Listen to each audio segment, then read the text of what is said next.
مرحبا بكم محبي قناة الكابتن لتربية العصافير. قبل أن تشاهد الفيديو أتمنى أن تضغط على زر اللايك والاشتراك في القناة وتفعيل زر الجرس. وباي باي باي باي. السلام عليكم ورحمة الله وبركاته. ندعو الله سبحانه وتعالى أن يرفع الوباء والغلاء وفيروس كورونا عن مصر وعن جميع دول العالم، ونصلي ونسلم على سيدنا محمد أشرف الخلق صلى الله عليه وسلم. الفيديو بتاعنا النهاردة عن تقرير سوق الجمعة أو سوق السيدة عائشة اللي بتباع فيه الطيور والحيوانات الأليفة. والسوق ده عشان في ناس بتسألني الطيور والعصافير بتتباع فين بأسعار حلوة، بقول لهم في سوق السيدة عائشة بيتباع فيه الأسعار الحلوة الجميلة وجميع ما يخطر لك على بال من مستلزمات الطيور ومن أكل ومن شرب ومن أنواع ببغاوات وجميع الطيور اللي هي مثلا حتى التعابين والسلاحف والعجارب والبوم ويعني تلاقي كل حاجة انت نفسك تربيها في هذا السوق العجيب. انا بسميه هذا السوق العجيب. ومحظوظين طبعا سكان القاهرة بهذا السوق الرائع الموجود، لان بيسهل لك عملية البيع والشراء باسعار حلوة سواء كنت هتبيع او هتشتري، غير اللي هو الناس اللي هي ساكنة في المحافظات الاخرى اللي ما عندهمش اسواق، فبيبقى صعب عليهم البيع والشراء. واهم حاجه التسويق طبعا، زي ما انتم فاهمين التسويق مهم جدا في عمليه البيع والشراء. النهارده الجمعه يوم 20/8/2021. التقرير بتاع السوق طبعا يعني حركة السوق يعني أحسن من الأسبوع اللي فات، لكن الأسعار يعني ممكن نقول زي الأسبوع اللي فات أو في حياة أعلى منها بسنة بسيطة.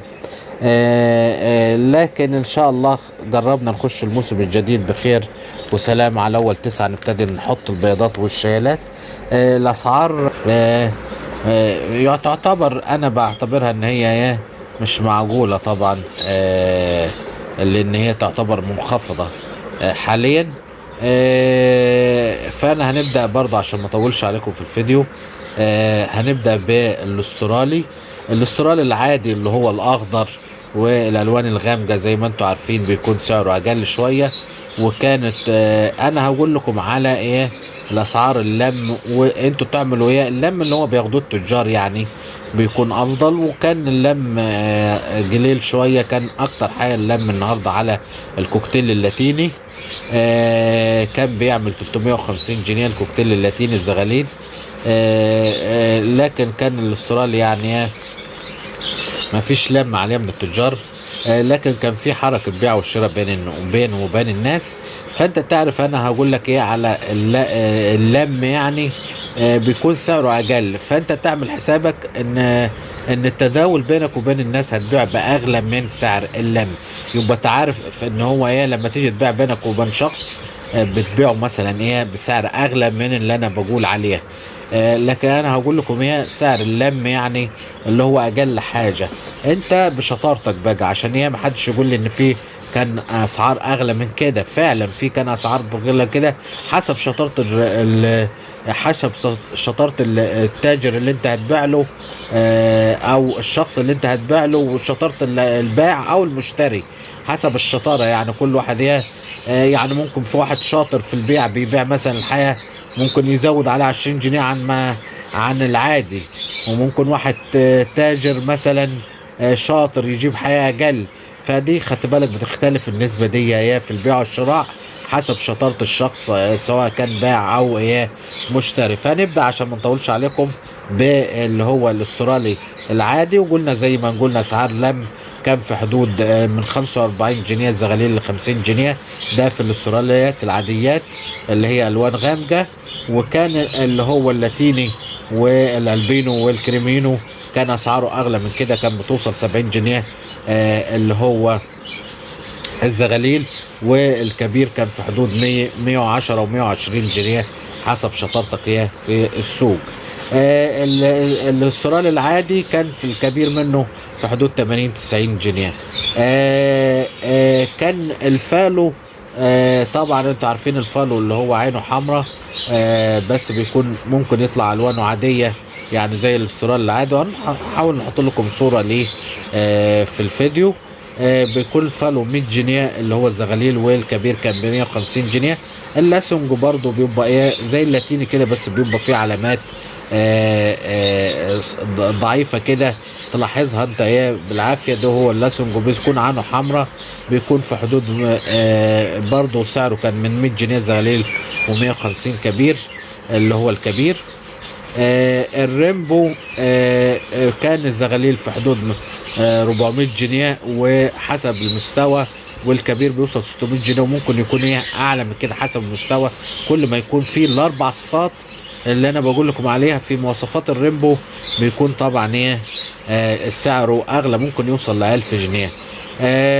الانصاص كان في حدود 200 جنيه ل 400 جنيه. واللي مش فاهم هي الانصاص ده عباره عن لو انت جوزت فرد انصاص، فرد انجليزي، او المستويات ممكن نقول المستوى الضعيف من الانجليزي، يعني عشان كده سموه نص. يعني تلاحظ ان هو اقل، يعني نص حجم بوان الاسترالي، وسط يعني بين الاسترالي العادي وبين الانجليزي اللي هو الحجم كبير في الحجم، يعني نص، عشان كده سموه نصاص.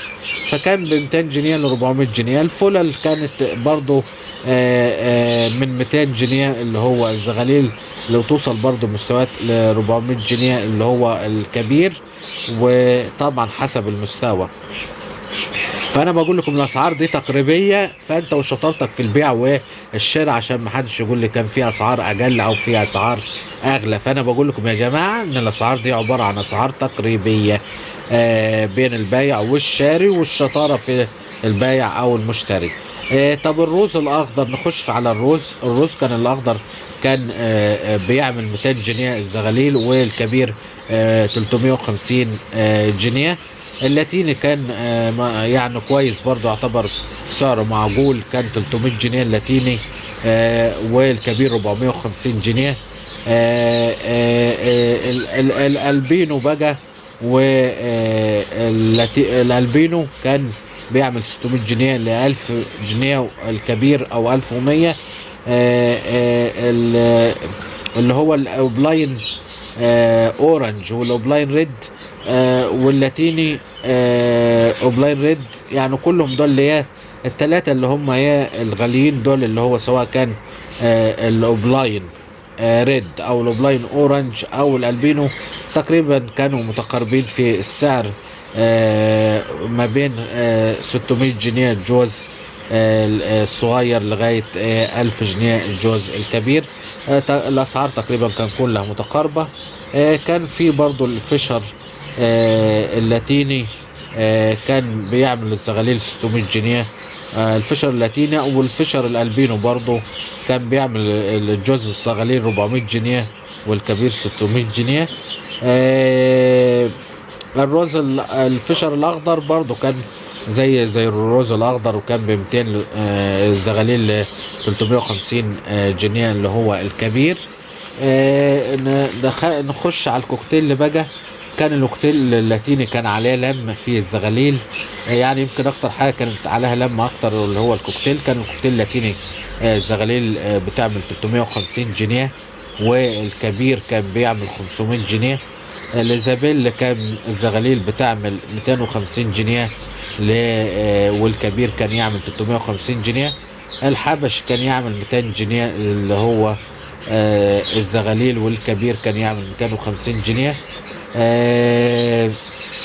المصبع برضو الزغاليل كان 250 ل 350 جنيه الكبير. الوايت فيس كان بيعمل الزغاليل 300 جنيه والكبير 500 جنيه لغايه 550. الالبينو كان يعمل الزغاليل 1000 جنيه ل 1800 جنيه الكبير. الإيزابيل الفرنساوي كان بيعمل في حدود الكبير 800 جنيه والصغير 650 جنيه. عندكم هي تاني اللي هو الكناري. كانت الكناري في حدود 400 جنيه لغايه 600 جنيه حسب الطفره بتاعتها. كان في المينا برضو بيعمل 200 جنيه الزغاليل لغايه 300 جنيه الجوز الشغال. فكان في يمام ماسي بيعمل 350 جنيه الجوز اللي هو الكبير الشغال. اللي هو اليمام الجمري كان بيعمل الكبير في حدود من 100 ل 120 جنيه.